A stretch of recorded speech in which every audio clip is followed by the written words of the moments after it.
Hello दोस्तों, कैसे हो आप सब। मैं आज अपनी इस वीडियो में सीटेट दिसंबर 2024 के बारे में बात करने वाला हूँ। सीटेट एग्ज़ाम आखिर होता क्या है, इसका स्ट्रेटजी क्या होना चाहिए और इसका सिलेबस क्या है। सिलेक्शन ऑफ लैंग्वेज क्या होना चाहिए, पेपर 1 में क्या चुने, पेपर 2 में क्या चुने। सबसे ज़्यादा प्रॉब्लम्स यही होती है कि सिलेक्शन कैसे करें कि हमारा लैंग्वेज पेपर में मार्क्स अच्छा आ जाए। Importance of P Y Qs की क्या इम्पोर्टेंस है, क्या हमारे लिए पी वाई क्यूज़ इम्पोर्टेंट है या नहीं भी। एनसीईआरटी ज़रूरी है या नहीं। ट्रिक फॉर पैडागोजी, इसके विषय में हम बात करेंगे। तो दोस्तों, मैं रुद्रा स्वागत करता हूँ आपके अपने यूट्यूब चैनल में। सबसे पहले हम सीटेट की बात करें तो सीटेट आखिर होता है क्या है। जैसा कि आपको पता है कि इस एग्ज़ाम को देने के बाद आप डायरेक्ट टीचर नहीं बन सकते। ये एक एलिजिबिलिटी टेस्ट होता है जिसके माध्यम से आप टीचर एग्ज़ाम में बैठने के लिए एलिजिबल हो जाते हैं। इसका स्ट्रेटजी क्या अपनाएं। स्ट्रेटजी अपनाने का सबसे आसान तरीका होता है, आपको 6 to 8 का एनसीईआरटी फॉलो करना बहुत ही ज़्यादा ज़रूरी होता है। उसको आप जितना ज़्यादा से ज़्यादा आप रिवीजन कर लोगे, आपके लिए बहुत बेनिफिशियल रहेगा। आपको किसी भी क्लास को परचेज करने की ज़रूरत नहीं पड़ेगी। सिलेबस की बात करें तो सिलेबस इसका बहुत ही लिमिट रहता है, इससे बाहर कुछ भी नहीं आता है। अगर आप इसके सिलेबस को अच्छे से समझ गए तो आपका 25% एन सीटेट एग्ज़ाम क्लियर हो जाएगा, क्योंकि इसका जो सिलेबस होता है वो 6 to 8 क्लास का जो बुक होता है उसी के अंदर से ही आता है। इससे बाहर एक भी क्वेश्चन नहीं आता है। अब सिलेक्शन ऑफ लैंग्वेज पेपर की बात कर लें। पेपर 1 में क्या लैंग्वेज चूजे। अब सिलेक्शन ऑफ लैंग्वेज पेपर 1 और 2 में क्या चुने कि हमें अच्छा मार्क्स मिल जाए।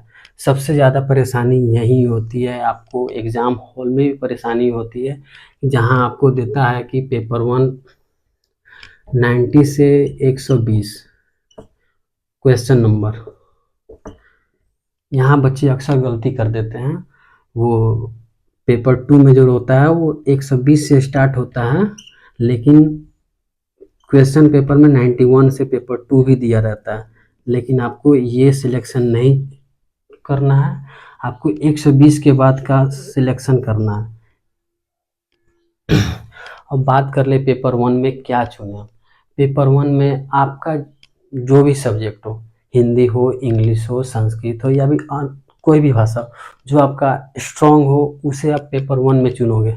क्योंकि पेपर 1 का जो पैराग्राफ आता है वो बहुत ही हार्ड होता है, लेकिन हार्ड नहीं होता है, बस उसको अच्छे से आप एक बार रिवीजन कर लोगे या फिर एक बार उसको अच्छे से देख लोगे तो आपका क्वेश्चन उसमें से निकल के आंसर सामने आ जाएगा। पेपर 2 की बात करें तो आप मेरे हिसाब से आप संस्कृत चुन सकते हो, क्योंकि उसका पैराग्राफ छोटा होता है और आपको डायरेक्ट आंसर दिख जाता है। लेकिन आप अपने अकॉर्डिंग पेपर 2 में इंग्लिश भी चुन सकते हो, संस्कृत भी चुन सकते हो, या फिर आपका जो भी लैंग्वेज हो उसे आप चुन सकते हो। मेरे अकॉर्डिंग संस्कृत चुनोगे। मैंने भी संस्कृत चुना था, उसमें डायरेक्ट आपको दिख जाता है, छोटा पैराग्राफ होता है, उसमें आप 15 मार्क्स आपको आसानी से मिल जाएंगे। अब हम बात करें important of P Y Qs क्या है।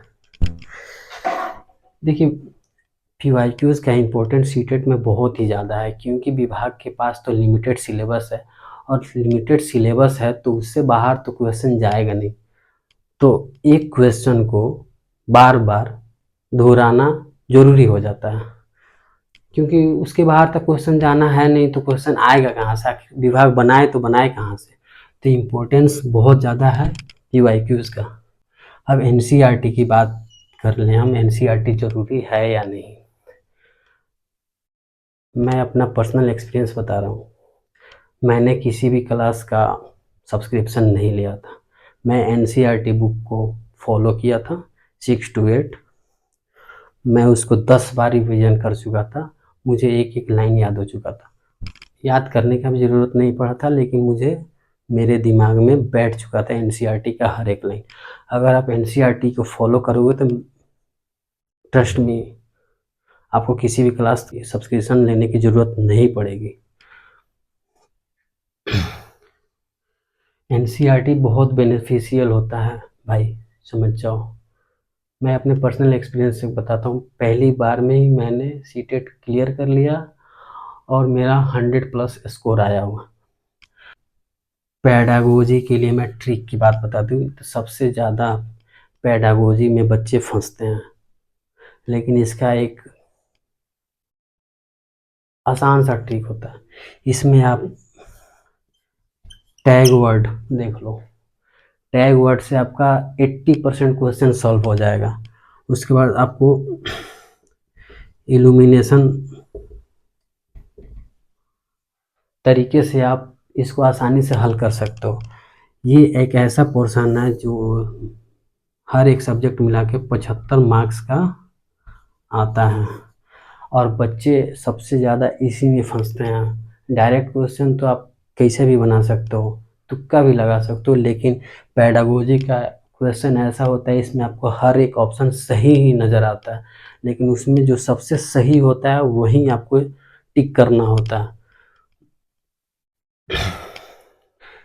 सीटेट का जो सिलेबस होता है वो बहुत ही छोटा होता है, उसको आप नोटिफिकेशन आने के टाइम से एग्ज़ाम के टाइम तक आसानी से कवर कर सकते हो। अगर आप 3 के 4 घंटे भी प्रिपेयर कर रहे हो एग्ज़ाम के लिए, तो उस एग्ज़ाम को आप आसानी से पार कर सकते हो, क्योंकि इसका कोई वास्ट सिलेबस होता नहीं। ये सबसे ज़्यादा इम्पोर्टेंट इसका PYQs होता है। PYQs हर वर्ष कम से कम 5 से 10 क्वेश्चन टकराता ही है। मैंने क्या क्या फॉलो किया था मैं आपको बताता हूँ।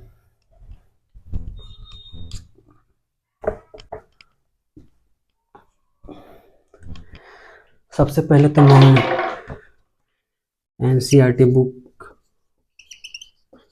6 to 8 क्लास अच्छे से रिवाइज कर लिया था। कम से कम 10 से 12 बार मैंने इसको रीड किया था। याद करने का भी आपको ज़रूरत नहीं है, बस आप रीड करते रहो।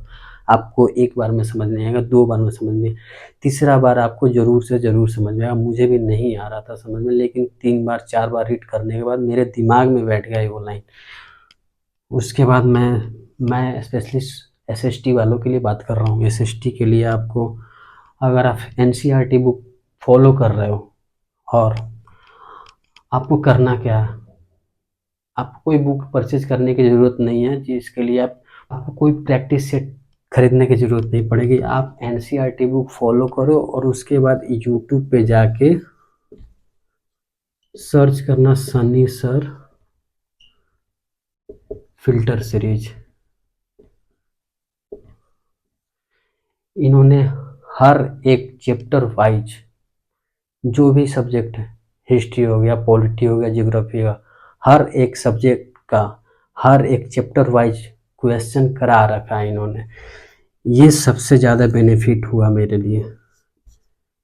अगर आप NCERT बुक फॉलो करते हो और उसके बाद इनका फ़िल्टर सीरीज आप देख लेते हो, तो मेरी मानो आपका 45+ मार्क्स कोई नहीं रोक सकता, मैं गारंटी ले सकता हूँ इसका। मैंने ये फॉलो किया था, 6 to 8 क्लास का NCERT फॉलो किया था, और सनी सर का फ़िल्टर सीरीज फॉलो किया था। मेरे 47 मार्क्स हैं पहली बार में। इसमें आप चाहो तो पॉलिटी का छोड़ सकते हो बुक, जियो का छोड़ सकते हो। हाँ, लेकिन जियो में आपको 2-3 चैप्टर ऐसा है जिसको आपको एकदम ध्यान से पढ़ना होगा, जैसे हो गया सौरमंडल, हो गया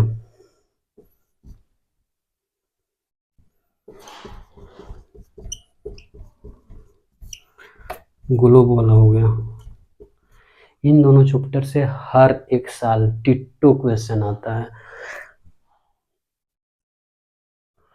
पॉलिटी में आप नहीं भी पढ़ोगे ना, फिर भी आप उसका आंसर दे दोगे, पॉलिटी इतना आसान होता है। जियोग्राफी में दिक्कत होता है आपको, जियोग्राफी में, लेकिन ये 2 चैप्टर जो है सबसे ज़्यादा इम्पोर्टेंस है। इससे हर एक साल क्वेश्चन आया हुआ है, 2 से 3 नंबर का क्वेश्चन आता है। तो सबसे ज़्यादा हिस्ट्री से क्वेश्चन आते हैं। हिस्ट्री के लिए आपको 6 to 8 एकदम आसान है भाई।